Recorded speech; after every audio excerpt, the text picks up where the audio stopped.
안녕하십니까, 위험상입니다. 지금 시간 2월 13일 금요일 오후 6시 반입니다. 월요일 영상에서 증시 방향성 알려드린다라고 얘기를 좀 드렸었고, QQQ는 기존에 이탈했던 추세선 넘어가야 되고 615 정도 넘어가지 못하면 다시 내려갈 가능성이 크다라고 말씀을 좀 드렸었죠. 590이나 600 여기서 쌍바닥 그리고 올라가는 그림을 보겠다 이렇게 말씀을 드렸었고, 결국엔 615까지 기술적 반등은 가능하지만 그 이상 올라가긴 좀 어렵다라고 본 거였고, 정 매수가 하고 싶다면 627, 630 넘어가는 거 보고 돌파 매매 해도 늦지 않는다, 이렇게 좀 말씀을 드렸었습니다. 폭발적인 상승이 어려운 이유는 첫 번째로 S&P 7000 콜옵션에 선곡의 벽이 있기 때문에 넘어가기 좀 어려울 것이다 라고 말씀을 드렸었고, 역시 7000을 못 넘고 맞고 계속 떨어지고 있는 모습이고, 다음 주 옵션 만기일까지 이건 유지가 될 겁니다. 그 이외에 다른 것도 얘기 드렸지만 결정적으로 유동성이 이번 주에 받쳐주지 않을 거라고 저는 얘기를 좀 드렸었죠. 이번 주에 557조에 달하는 엄청난 채권을 찍어낼 건데, 미국에서 이 규모는 저도 보기 드물다라고 말씀을 드렸었고, 우리나라 1년 예산의 80%에 맞먹는 엄청난 돈을 찍어내는 거기 때문에 시중 유동성을 빨아갔으면 빨아갔지 도움이 되지는 않을 거다, 이번 주가 유동성적으로 굉장히 어려울 거다라고 말씀을 드렸었고, 오늘 새벽에 10년물 30년물 입찰이 있었고 거기서 아마 돈이 엄청 많이 빨려 들어갔을 거고, 아무 이유 없이 떨어진 데는 요것도 이유가 좀 있지 않을까라고 전 그렇게 보고 있고요. TJ 잔고로 유동성을 한번 보자면 최근 5년간 그래프를 보시면 여러분들도 객관적으로 보이시겠지만 지금 거의 최대치에 차 있습니다. 이 뜻은 TJ에서 돈을 방출하지 않았다는 뜻이고, 베센트랑 트럼프가 지갑을 열지 않았다는 뜻입니다. 방출이 되고 밑으로 내려와야 주가랑 코인이 올라가는 건데, 지금 9천억 달러 이상 계속 쟁여놓고 있고, 방출을 해도 제가 볼 땐 채권 쪽으로 이 돈이 다 가는 것 같기 때문에 주식시장이 오를 수가 없었다라고 볼 수가 있는 거고, 반대로 얘기하자면 거의 최대치로 채워놨기 때문에 이것들이 풀리면 주식이나 코인들은 갈 가능성이 좀 높아진다, 바닥에 좀 가까워지고 있다, 유동성 쪽으로 이렇게 이해를 좀 해볼 수가 있겠고요. 이번 주에 우려했던 화요일, 수요일, 목요일 국제 입찰은 전부 끝났습니다. 유동성 쪽으로 방해할 것은 좀 줄지 않았나라고 보고 있고, 제가 지난 영상에서도 가장 걱정되는 건 고용보다는 물가라고 했습니다. 왜냐면 물가가 관세 때문에 쉽게 나올 여지가 있기 때문에. 오늘도 사실 차트적으로 봤을 때 양방자리기는 합니다. 그래서 물가 지표에 따라서 방향성이 정해질 거고요. 저는 높게 나와서 하방을 좀 대비해야 된다라고 보는 입장이기는 합니다. 여전히 공격적으로 할 구간은 아니며 보수적으로 매매해야 된다, 하방이 열려있기 때문에 내려오면 사야 된다라고 생각하는 입장은 여전합니다. 전체적인 큰 그림으로 봤을 때 QQQ가 조금 더 내려오더라도 저는 매수로서 대응을 해야 된다고 보는 거고요. 큰 그림으로 봤을 때는 앞으로 2주든 한 달이든 두 달이든 조금 더 힘든 장세가 나올 수는 있겠지만 결과론적으로 하반기에는 굉장히 좋은 장세를 보여줄 거다라고 큰 그림을 보는 데는 변함은 없습니다. 저는 강세론자고, 여기서 막 경기 침체가 와서 미친듯이 내려간다, 절대 그렇게 생각하지 않습니다. 다만 향후 2주 뭐 길면 한두 달 정도의 소나기는 피해가야 된다라고 생각하는 입장인 겁니다. 오늘은 멤버십 영상처럼 여러분께 지수 옵션을 좀 알려드리겠습니다. 6800하고 6850 정도 사이에서 놀고 있는데, 오늘 물가지표가 잘 나오면 6850을 뚫고 올라갈 수는 있겠죠. 그래 봐야 6900에서 6950까지 올라가는 그 정도를 볼 수가 있겠고, 다음 주에 또 찔끔 오르는 장세가 나올 수는 있겠습니다. 그 정도 먹는 거지 또 7000을 다음 주에 넘긴 어렵다라고 보시면 되겠고요. 다만 오늘 물가가 좀 높게 나온다라고 한다면 좀 많이 떨어질 가능성이 높죠. 시장은 이미 공포에 좀 많이 물들어 있는 상태이긴 합니다. 오늘 6850 회복을 못 하고요. 6800이 진짜 중요하거든요. 6800이 뚫린다라고 한다면 6700, 6650까지 스트레이트로 빠질 수가 있습니다. 그렇지만 확률적으로 봤을 때는 6800이 지지된다고 보는 게 맞지만, 물가가 너무 나쁘게 나온다면 6800이 뚫리면서 빅스가 순간 25까지 갈 겁니다. 그때 저가 매수를 해보는 건 괜찮은 전략이 되겠다, 이런 식으로 보시면 될 것 같고요. 국가지표 보고 움직임 나오기 전까지는 사실상 크게 배팅을 하기엔 좀 무리가 있는 구간이다라고 저는 그렇게 보고 있기 때문에 숏포지션도 들고 있고 현금을 굉장히 좀 많이 들고 있습니다, 아직까지. 그 다음 QQQ도 600이 상당히 두터운 라인이기 때문에 어제 여기서 지지 나온 거거든요. 600이 쉽게 뚫릴 라인은 아닙니다. 오늘 600에서 반등이 나와서 위로 올라간다라고 보는 게 사실 상식적이긴 한데, 물가 지표가 좋지 않게 나온다라고 한다면 밑으로 내려갈 가능성도 있습니다. 그렇게 되면 585, 590 뭐 이런 데는 바닥이 될 확률이 좀 있기 때문에 이 자리를 준다고 한다면 사고 싶었던 종목이 있었으면 사야 되는 자리라고 저는 그렇게 보는 거고요. 공포에 질린다기보다는 빅스도 한 25 정도 아직 찍어준다라고 하면은 보는 거고요. 만약에 오늘 물가지표 무난하게 나오고 600 지지받고 올라간다 그러면 매수를 받아볼 수는 있지만, 그거는 뭐 길게 끌고 가는 포지션보다는 일주일 정도 들고 가면서 다음 주에 가서 팔아야 되는 그런 포지션이 아마 될 겁니다. 6800, 600 정도를 상당히 중요하게 보시면 될 것 같고요. 추가적으로 몇 가지 더 말씀드릴 건데요. 오늘 6800 뚫려서 밑으로 내려간다라고 하면 좋은 매수 기회가 아마 다음 주나 다다음 주에 찾아올 거다라고 보는 거고, 오늘 또 어정쩡하게 반등 나간다고 해도 여기서는 풀매수 받을 자리는 아니다라고 생각을 하고 있고, 현금은 많이 들고 가셔라, 보수적으로 해야 된다라고 계속 얘기를 드릴 거고요. 근거에 대해서 여러 가지 말씀드릴 건데, 제 영상 저번에도 말씀드렸지만 다음 주부터 2월 중반, 3월 중반까지는 빅스 계절성이 상당히 좋습니다. 빅스가 올라갈 가능성이 상당히 크다 봅니다. 빅스가 올라가면 당연히 당연히 지수는 안 좋겠죠. 2월 중반부터 3월 초중반까지 S&P 계절성이 가장 안 좋습니다. 연간 빅스는 수익률이 가장 좋은, 계절성이 가장 좋은 그런 시기이기 때문에 좀 기다려보면 다음 주 한 2주 정도는 좋은 기회를 주지 않을까 생각을 해보고 있고, 방금 본 계절성에 걸맞게 2월에서 3월에 빅스 35 콜옵션들이 많이 들어와 있습니다. 언젠가는 빅스가 35까지 튀면서 지수가 한번 개박살 날 수 있는 여지가 있고요. 월가는 무슨 거를 들어서라도 여기까지 끌어올려서 한번 개박살 날 생각을 가지고 있다라고 보고 있고, 7천 위로 올려줄 생각이 없다라고 보시면 됩니다. 그래서 상방은 막혀있고 하방은 오늘 물가가 안 좋게 나오면서 열릴 수가 있기 때문에 조심하셔라 라고 말씀을 드리는 거고, 전체 영상을 드문드문하게 올리는 이유도, 그리고 전체 영상에서 개별 종목을 많이 언급하지 않는 이유도 살 종목이 없기도 하지만, 여러분들이 웬만하면 다음 달까지는 좀 보수적으로 하시면서 현금 아끼길 바라기 때문에 사라는 얘기를 요새는 잘 안 합니다. 보수적으로 하셔라, 해칭하셔라, 관망하셔라 이런 얘기를 요즘 더 많이 하고 있고요. 기다리다 보면 언젠가 지수가 한번 내려오면서 좋은 기회를 줄 거다라고 보는 거고요. 이게 올해 3월이 될지 6, 7월이 될지 저도 잘 모르겠지만 한 번의 기회는 올 거니까 그때를 위해서 현금을 좀 쟁여 두시길 바란다, 그걸 계속 강조 드릴 거고, 멤버십에서는 국장이 좋으니까요, 국장 종목 많이 소개해드리고 있고, 뭐 금이나 원자재, 단타로 먹을 수 있는 종목들 옵션 다 알려드리고 있고, 이 정도로 지금 가고 있는 거지, 여러분들이 지금 인생 매수 찬스다 하면서 큰돈 들여서 풀 매수해야 될 구간은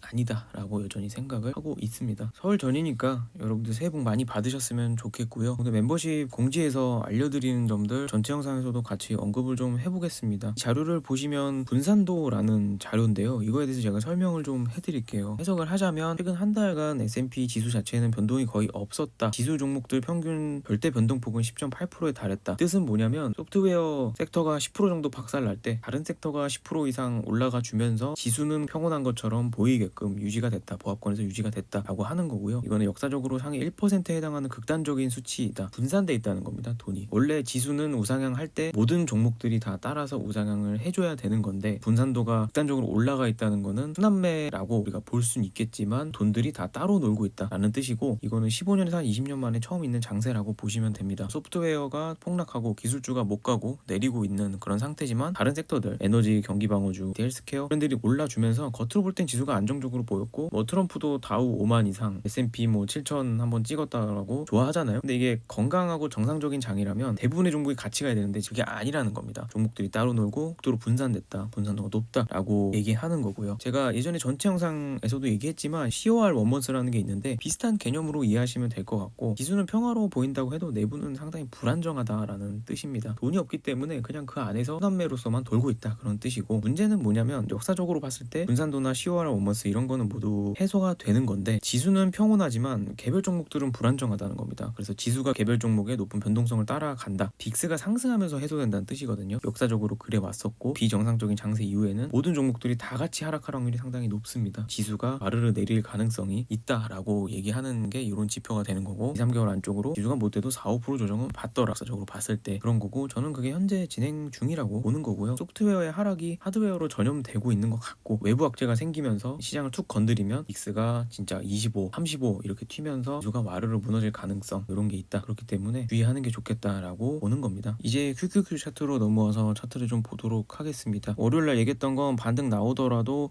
요 라인을 넘어서야 되고 615 정도 넘어서야 된다고 했는데 결국 못하고 내려오는 모습입니다. 그래서 주봉으로 봤을 때 주봉 20선 아래 캔들이 지금 잠기고 있기 때문에 굉장히 좋지가 않고요. 잘 보면 5선과 20선이 데드크로스 나기 직전입니다. 이번 주 다음 주 미친 듯이 올라가지 않는 이상은 데드크로스는 확정인 거고요. 그때면 추세가 안 좋아진다라는 건 차트 처음 배우는 사람도 보면은 알 수가 있는 부분입니다. 이 추세선을 넘어가지 못한다라고 한다면 계속 맞고 내려올 가능성이 있고, 주봉 5선 20선 다 무너졌기 때문에 데드크로스가 난다면 주봉 60선까지도 내려올 가능성을 염두는 해야 됩니다. 오늘 반등이 나온다고 해도 주봉이 무너졌기 때문에 조심해야 된다라고 여전히 그렇게 보고 있는 거고요. 그다음 일봉으로 봤을 때 제가 계속 강조한 게 요 라인하고 여기 112일선입니다. 6개월 선이거든요. 이 위를 탈환을 해서 이 위로 좀 올라가는 모습을 보여줘야 된다라고 했는데 그게 안 됐고, 112일선 아래로 일봉이 잠겨버렸고, 어제 장대 음봉이 상당히 좋지 않았습니다. 그런데다가 주봉 5선 20선 데드크로스도 최악이지만 60선 20선도 데드크로스가 나기 직전입니다. 거의 확정이라고 봐야 되는 거고요. 20선 못 넘으면서 내려갈 확률이 좀 높다고 그렇게 보고 있기 때문에 오늘 좀 반등한다고 해서 따라 들어갈 자리는 아니라고 보는 거고, 진짜 스캘핑 초단타가 아니라면 반등 이후에도 하락, 이 정도를 보는 게 합리적이지 않나 된다라고 보이고요. 4시간 봉으로 넘어와서 A, B, C 요 정도의 파동으로 보고는 있거든요. 마지막 파동은 사실 임펄스 아니면 터미널이 나와야 되는데 임펄스보다는 지금 터미널 파동이 아닌가라고 보고 있거든요. 이렇게 넓어지면서 하나 둘 셋 넷 다섯 5연장 터미널이 이런 식으로 좀 나오지 않을까라고 보고 있고, 아무리 못해도 590에서 575 정도는 찍으러 가줘야 된다라고 그렇게 보고 있기 때문에 여기서 찍고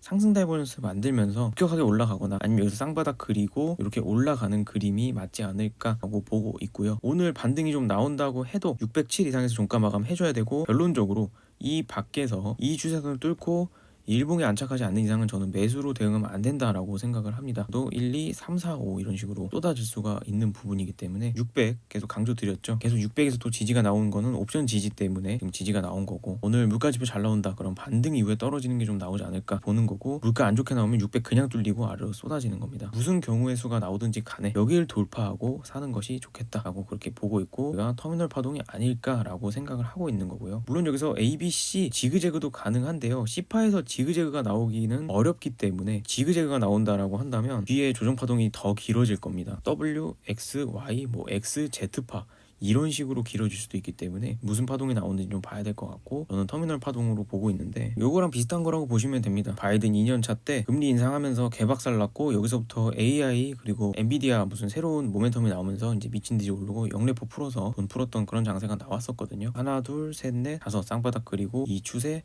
넘어가면서 이제 리테스트하고 갈 때, 이때부터 모든 자산들이 다 폭발적으로 올라갔었습니다. 지금도 비슷하다라고 보고 있고요. 이 추세를 넘어가서 상승 추세가 시작됐듯이 지금도 이 추세 넘어가는 거, 쌍바닥이 만들어지면서 역헤드인 숄더라든지 매물대가 만들어진다든지 아니면 이런 식으로 상승 다이버전스가 일봉이나 주봉에서 나온다든지 그런 사인이 있기 전까지는 사실상 다 기술적 반등의 영역일 가능성이 크다라고 그렇게 해석을 하시면 될 것 같습니다. 빅스를 차트로 보기는 어려운 부분이지만 가끔 차트적으로 봐야 할 때도 있습니다. 일봉상 이렇게 구름대를 뚫으면 한 번씩 이렇게 슈팅이 나오거든요. 여기서도 그렇고 여기서도 그랬죠. 지금도 구름대 위를 계속 올라가려고 하고 있고 그 위에 거의 안착을 하고 있기 때문에 빅스는 언제든 올라가도 상관이 없는 구조 이렇게 보고 있고, 옵션적으로 봐도 얘는 사실 18 밑으로 내려와야 요 추세 밑으로까지 내려오면서 14 이런 데까지 한번 하락을 노려볼 수는 있겠지만 구조적으로 상당히 올라갈 가능성이 높다라고 보는 게 맞을 것 같고요. 22에서 계속 논다 그러면 25까지는 뭐 쉽게 갑니다. 요 라인까지는. 그리고 진짜 무슨 안 좋은 일이 나온다 35까지 콜옵션들이 있다고 했잖아요. 갭입니다. 갭 구간까지는 3월까지 한번 튈 가능성이 있다 보면 되겠고요. 25 기준으로 해서 35까지 보면서 이제 여기가 올해 바닥이자 매수 라인이 좀 되지 않을까 그렇게 생각을 하고 있습니다. 오늘 물가지표 잘 나온다고 해도 빅스가 여기까지 내려왔다가 무슨 일이 생기면서 이렇게 올라갈 수도 있기 때문에 보수적으로 봐야 된다 이렇게 봅니다. 이어서 말씀드린 거 10월 원모스입니다. 아까 분산도랑 같이 생각을 해서 보시면 될 것 같고요. 8 이하로 내려갈 때는 굉장히 위험한 시점이고 지수나 여러 종목들이 고점일 확률이 높다라고 보는 건데, 최근의 구간이 그랬습니다. 전체 영상에서도 언급을 좀 해드렸었고, 이제 이게 위로 튀면 분산도가 내려가면서 10월 원모스 올라가고 빅스가 올라가면서 그런 것들이 다 해소가 되는 겁니다. 아직 올라갈 공간이 많습니다. 역사적으로 봤을 때 최근 구간을 보더라도 40에서 60까지는 올라가 줘야 장에 패닉이 생기면서 정화가 한번 되고 저점이 나올 확률이 높다 그렇게 보고 있기 때문에 아직 저점은 안 나왔다라고 저는 그렇게 생각을 합니다. 반도체 지수도 저는 어느 정도 고점 나왔다라고 생각을 합니다. 월요일 날에 한 파동 쭉 올려주면 370포인트까지 올라가면서 속슬은 70에서 75불까지 올라갈 수가 있고, 그 이후에 좀 조정이 나오지 않을까라고 봤기 때문에 제가 생각하는 포인트까지 왔고요. 이제는 익절해야 될 라인이 아닌가 보고 있기 때문에 여러분들이 물량 반 정도라도 익절을 좀 하시는 게 어떤가라고 저는 그렇게 보고요. 반도체 지수는 여기서부터 시작으로 보면 1, 2, 3, 4, 5라고 볼 수가 있겠고요. 더 올라갈 수는 있겠지만 370불에 옵션 저항이 있기도 해서 부분 익절을 좀 하는 게 어떤가라고 그렇게 보고 있고, 그 이후에 ABC 만들어주고 올라갈 수 있다 그렇게 보는 입장이고, 일봉으로 봤을 때 신고가 영역에서 치고 나가려고 한다면 양봉이 연속으로 계속 나와야 돼요. 음봉이 하나 섞여 버렸고 그게 장대 음봉이기 때문에 오늘부터 다음 주까지 미친듯이 양봉으로 치고 올라가지 않는다 라고 한다면 쉬고 여기서 길을 모으고 올라갈 가능성이 높기 때문에 익절을 하시고 내려오면 잡아봐야 된다 라고 그렇게 저는 보고 있습니다. 다음 주 옵션이 나오고 뭐 상황을 봐야겠지만 저는 330 뭐 340 이런 데서 매수를 노려야 되지 않을까 하고 일단은 이렇게 보고 있고, 다음 주 영상에서 다시 언급 드리도록 하겠습니다. 마지막으로 언급 드릴 종목은 장기적으로 들고 가기에 가장 좋은 종목은 저는 인텔이라고 생각을 하고요. 인텔이 뭐 엄청 좋은 기업이다 그런 걸 떠나서 미국이 지분을 가지고 있다 그런 걸 떠나서 차트가 가장 깔끔하고 길게 봤을 때 가장 이변이 없는 올라가야만 하는 그런 종목이라고 생각을 하기 때문에 인텔을 모으고 있고, 여러분들도 인텔을 유심히 볼 필요가 있다고 생각을 합니다. 그래서 이렇게 터미널 파동 혹은 뭐 임펄스로 1파, 2파가 되고요. 다시 1, 2, 3, 4, 5 이렇게 3파를 만들었습니다. 그래서 3파 꼭대기를 만들고 정말 지겨운 4파를 여기서 받았죠. 삼성전자처럼 이렇게 4파 조정을 받고 1파에 준하는 상승이 나와야 합니다. 기간적으로나 가격적으로나 어디까지 갈지 장담은 할 수 없지만 결국 이 3파의 고점은 넘어야 된다라고 보는 거고요. 이 올라가는 파동은 터미널 파동으로 올라가든 임펄스로 올라가든 이런 방향성을 보여주면서 저는 결국에는 250불, 200불까지도 가능하지 않을까라고 보는 거고요. 세월은 몇 년 걸리겠죠. 2, 3년 가까운 시일 내를 봤을 때 고점을 뛰어넘기에 상당히 충분하다. 파동이 남아있기 때문에 깔끔한 차트가 아닌가, 월봉으로 봤을 때는 그렇고요. 마지막 파동도 사실 이렇게 3개의 파동 그리고 마지막 복합 조정 마무리가 나왔기 때문에 이 추세를 뚫어 올렸기 때문에 4파가 다 마무리됐다. 대파동이 그렇게 보고 있고, 이렇게 올라간 게 이제 5의 1파 정도로 보여요. 여기서 뭐 ABC 이런 식으로 조정이 좀 나온다고 하더라도 이 추세 리테스트 하는 정도로 끝내지 않을까라고 보고 있고, 물량을 모으는 시간을 가지고 이런 식의 우상향으로서 1, 2, 3, 4, 5 못해도 100불 뭐 150불까지는 갈 수 있지 않을까라고 저는 그렇게 보는 거고요. 더 긴 시계열로 본다면 200불 이상도 가능하다 보고 있습니다. 이동으로 봤을 때 하나 둘 셋 넷 다섯 이런 식으로 1파를 만들었다면 여기서 이렇게 지그재그로 좀 내려올 수가 있겠죠. 그렇다면 이 추세를 깨긴 좀 어려울 거라고 봐서요. 40불에서 지금 가격인 46불 분할 매수 라인이 되지 않을까 보고 있습니다. 그래서 1, 2가 되고 여기서 3으로 강하게 치고 나가는 파동, 혹은 ABC를 그리고 치고 나가는 파동, 이렇게 보일 것 같고요. 어정쩡하게 그냥 치고 올린다고 한다면 여기서 이런 연장 파동으로 나갈 수도 있는 부분이기 때문에 내려오면 모아간다, 혹은 이 추세를 뚫거나 51.3불 위에서 종가 마감한다, 이런 파동을 보면서 매수로 따라가야 된다라고 그렇게 보고 있기 때문에 단기적으로 봐도 깔끔하고 장기적으로 봐도 100불, 150불까지 올해 내년까지 끌고 갈 수 있는 그런 종목이 인텔이라고 생각을 하기 때문에 이렇게 말씀을 좀 드렸었고요. 오늘 물가지표가 어떻게 되든지 간에 보수적으로 해야 될 구간이라고 여전히 저는 그렇게 생각을 합니다. 이상으로 영상 마치겠고요. 감사합니다.